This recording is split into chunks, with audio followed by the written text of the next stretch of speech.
Quanto mais eu penso e observo a vida, mais eu tenho confiança de falar que a vida, como a vida surge, a vida ela é nada mais e nada menos do que resultado da mistura de elementos químicos, né?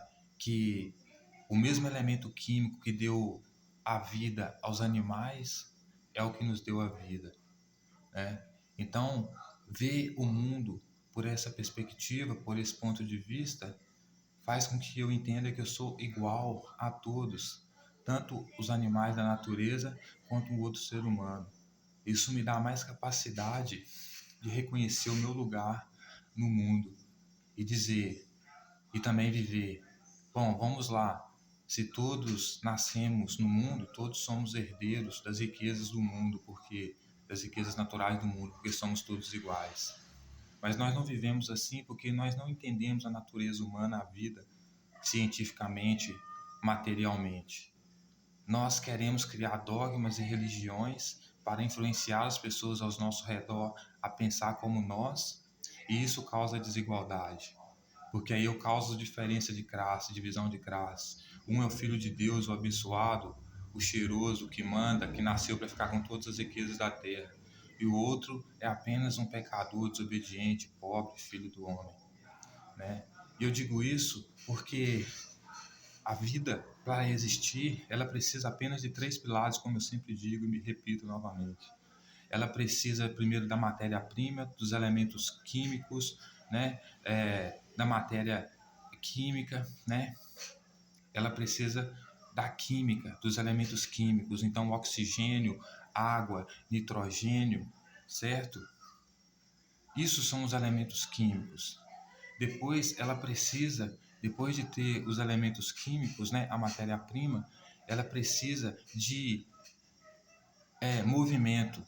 Por quê? Porque ela precisa uma partícula, um elemento químico combinar com outro elemento químico para gerar um resultado.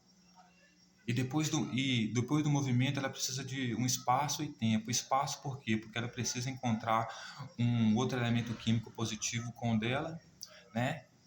E tempo por quê? Porque o tempo é necessário para que depois da união desses elementos químicos, da mistura deles, possa ter o resultado.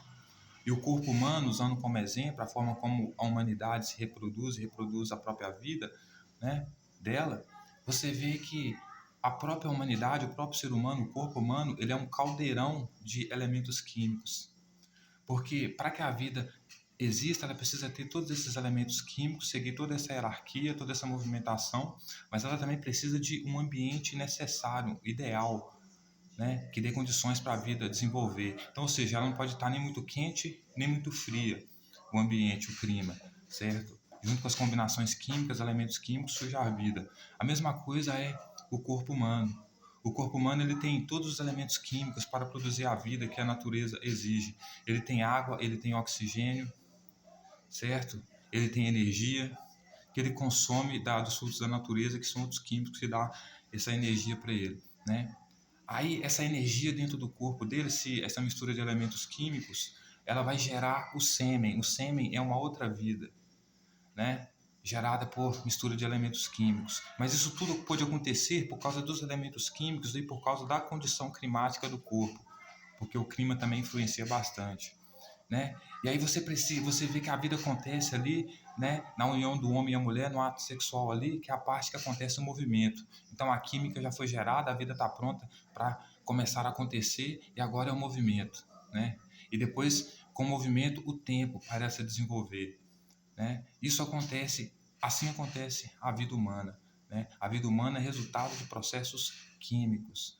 Ninguém criou nada, portanto, ninguém é diferente de ninguém por ser criado por alguém. É todo mundo igual porque usa da mesma matéria-prima para existir, elementos químicos, né? E eu digo isso por quê? Porque outro dia eu estava conversando com um colega meu, né, uma pessoa que eu conhecia, ele é viciado em crack, e eu estava falando para ele que ele não ia conseguir parar de fumar crack, ele achava que eu estava jogando mal sorte para ele, porque ele estava tomando outras drogas para parar de usar crack. E primeiro eu disse para ele, primeiro que isso aí, né, é um negócio meio contraditório, porque você vai usar droga para parar de usar droga, não faz sentido nenhum, né?